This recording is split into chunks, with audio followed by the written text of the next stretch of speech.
Hi viewers, ഞാൻ doctor സ്നേഹ.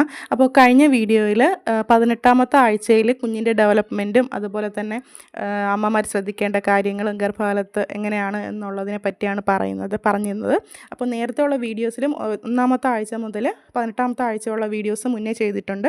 അപ്പോൾ അത് കാണാത്തവർ പോയി കാണുക. അപ്പോൾ ഇന്നത്തെ വീഡിയോയിൽ 19th വീക്ക്, അതായത് 19ാമത്തെ ആഴ്ചയിൽ കുഞ്ഞിൻ്റെ ഡെവലപ്മെൻറ്റും അമ്മമാർ ശ്രദ്ധിക്കേണ്ടതുമായിട്ടുള്ള കാര്യങ്ങൾ എന്തെന്നാണ് പറയുന്നത്.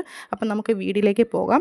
ആദ്യം തന്നെ കുഞ്ഞിൻ്റെ വളർച്ചയാണ്. 19ാമത്തെ ആഴ്ചയിൽ കുഞ്ഞിൻ്റെ വളർച്ച എന്ന് പറയുന്നത് ശരാശരി 6 ഇഞ്ച് നീളവും അതേപോലെ അതായത് 15 സെൻറ്റിമീറ്ററും 240 ഗ്രാം ഭാരവും ഉണ്ടാവും.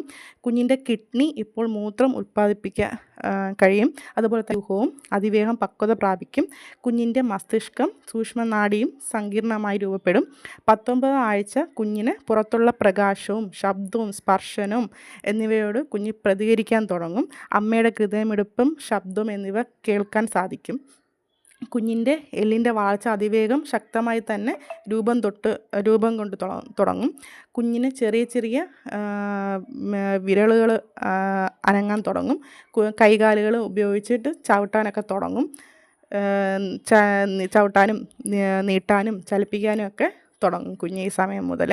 കുഞ്ഞിൻ്റെ ആന്തരിക അവയവങ്ങളെ കൃത്യമായി വളർച്ചയിലെത്തുന്ന ഒരു ഘട്ടം കൂടിയാണ് ഈ ടൈം എന്ന് പറയുന്നത്. കരൾ പൂർണ്ണമായും പ്രവർത്തിച്ചു തുടങ്ങും. പിത്തരസം ഉൽപ്പാദിപ്പിക്കാൻ തുടങ്ങും. പാൻക്രിയാസ് ഇൻസുലിൻ സ്രവിക്കാൻ തുടങ്ങും. ശരീരത്തിലുടനീളം രക്തം പമ്പ് ചെയ്യുന്ന അറകൾ, വാൾവുകൾ, രക്തക്കുഴലുകൾ എന്നിവ നന്നായി രൂപപ്പെട്ടിട്ടുണ്ടാവും.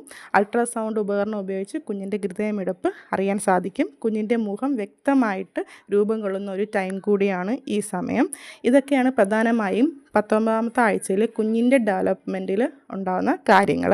ഇനി അമ്മ ശ്രദ്ധിക്കേണ്ടതായിട്ടുള്ള കാര്യങ്ങളെന്ന് പറയുന്നത് നടുവേദന ഉണ്ടാവും, തലക്കറക്കം, ശരീരത്തിൽ വേദന ഉണ്ടാവും, കുഞ്ഞു കുഞ്ഞു പാടുകൾ മുഖത്തുണ്ടാവും, ചെറിയ ഡിസ്കളറേഷനും പിഗ്മെൻറ്റേഷനൊക്കെ മുഖത്തുണ്ടാവും. അതൊക്കെ ഹോർമോണിൻ്റെ വ്യത്യാസം കൊണ്ട് വരുന്നതാണ്. അതുപോലെ കാല് വേദന, മസിൽ പിടുത്തം ഇതൊക്കെ ഉണ്ടാവും. ഇതൊക്കെ ചെറിയ ചെറിയ എക്സസൈസുകൾ ചെയ്ത് അത് മാറ്റിയെടുക്കുക. ചൂടുവെള്ളത്തിൽ കുടിക്കുക, കാലൊക്കെ സ്ട്രെച്ച് ചെയ്യുക, ചെറിയ മസാജൊക്കെ കൊടുക്കുക.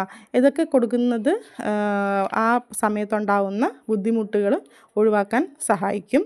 പിന്നെ അതുപോലെ തന്നെ പോഷകങ്ങൾ അടങ്ങിയിട്ടുള്ള ആഹാരങ്ങൾ കഴിക്കുക, ധാരാളം വെള്ളം കുടിക്കുക, പുറത്തുള്ള ജങ്ക് ഫുഡ്സ്, എരിവ് കൂടിയതും മധുരം കൂടിയതുമായിട്ടുള്ള മസാല ഐറ്റംസ് അങ്ങനെയൊക്കെയുള്ള ഐറ്റംസൊക്കെ കഴിവതും ഒഴിവാക്കുക. ഇത് നിങ്ങൾക്ക് മാത്രമല്ല കുഞ്ഞിനും അത് ദോഷകരമാണ്. വീട്ടിലുള്ളത് ആയിട്ടുള്ള വെജിറ്റബിൾസും വീട്ടിൽ തന്നെ കൾട്ടിവേറ്റ് ചെയ്യുന്ന ഫ്രൂട്ട്സോ അല്ലെങ്കിൽ വെജിറ്റബിൾസൊക്കെ കഴിക്കാൻ നോക്കുക. ഫൈബർ അടങ്ങിയ ഫുഡ് കഴിക്കുക, ഫിഷ് ഫുഡിൽ ഉൾപ്പെടുത്തുക. അങ്ങനെയൊക്കെയുള്ള എല്ലാ കാര്യങ്ങളും വീട്ടിൽ തന്നെ, അതായത് നിങ്ങളുടെ അമ്മമാർക്കറിയാം, നല്ല പ്രോട്ടീനായിട്ടുള്ള ഡയറ്റുകളൊക്കെ നിങ്ങളിതിൽ കൊണ്ടുവരിക. അതൊക്കെ നല്ല കുഞ്ഞിന് നല്ലതാണ്. അപ്പോൾ ഇതൊക്കെ പ്രത്യേകം ശ്രദ്ധിക്കേണ്ടതാണ്. അതുപോലെ തന്നെ ഡോക്ടർ കൺസൾട്ടേഷൻ തന്നിരിക്കുന്ന ടൈം തന്നെ കറക്റ്റായിട്ട് തന്നെ പോയി കാണാൻ ശ്രമിക്കുക. അതിലൊരു ബുദ്ധിമുട്ടും വരുത്തരുത്. ഒരിക്കലും സ്കിപ്പ് ചെയ്യില്ല. അത്യാവശ്യത്തിന് മാത്രം പോയാൽ മതി എന്നുള്ള ചിന്തകളൊക്കെ ഒഴിവാക്കുക.